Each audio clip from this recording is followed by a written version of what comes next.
If you're editing a video inside of Adobe Premiere Pro, but your computer is a little bit slow and it's causing lag and it's causing a problem with playback, then there are two different things that you should be trying to help to speed up the performance of your computer. So let's get into it. Now, the first thing you should try is to reduce the playback quality. So if we look at the timeline, you'll see this button here that says full. So this is your playback quality. You can see in a 4K composition, I can keep it as full, or I could drop it to half resolution, quarter resolution, or 1/8 of the resolution.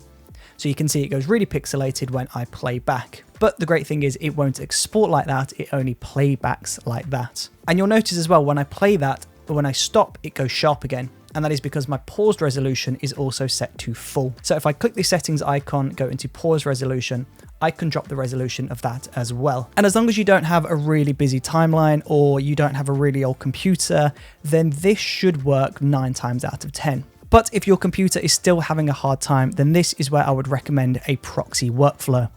Now, for those that don't know, a proxy file is essentially just a low quality export of your video files which you are going to use to edit with. And the great thing is this just automatically links into your project, so you can edit with the low quality files, and then when it comes to export, at the press of a button, you can turn those proxy files into the full quality original video files. To create a proxy, all you need to do is locate your footage.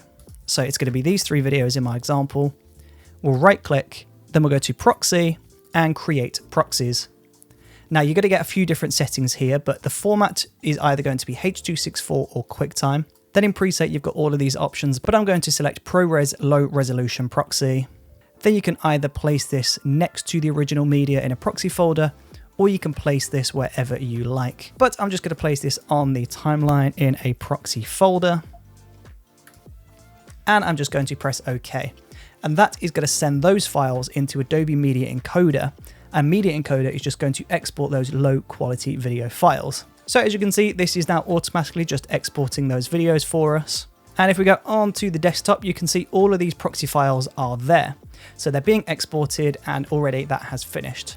So once that export is finished, you can now go into the project, we'll right click, select proxy, and put attach proxies. So this is going to bring up the attach proxies window. We're going to select attach. From there, we are just going to go and navigate to the proxy file. Now you want to double check the source name. So the source is 220.05. So that is this one. So I'm going to press OK, and then the rest will automatically link. So now that the proxy file is linked, you need to activate the proxy in order for this to work. So you were looking for the toggle proxies button, and by default, it will not be on this bar. But if you press the plus icon, which is the button editor, you will load up the button editor menu. And this is the icon we are looking for, toggle proxies. We're just going to drag that down onto our toolbar, press OK, and this is our toggle proxies button. So if we press that, when it is blue, it is using the proxies to edit with, and then when it is grayed out, it is using the original media. So this means when you're playing back or you're editing, you can turn on the proxies, make all your edits, do everything that you want to do to the video, make all the changes, and then when you're ready to color grade or export, you just deselect that, make sure the original media is active, and now you can go ahead and color or export or do whatever you like with this. Now, I know this is another step that you have to take before you start editing your video, but hopefully by implementing a proxy workflow into your editing process, this is going to save you lots of frustration and hopefully will give you a smoother playback and smoother editing experience. So thank you for watching this video. If you enjoyed this or found it helpful, then please consider pressing the subscribe button. And also don't forget to check out this video up here. Thank you for watching.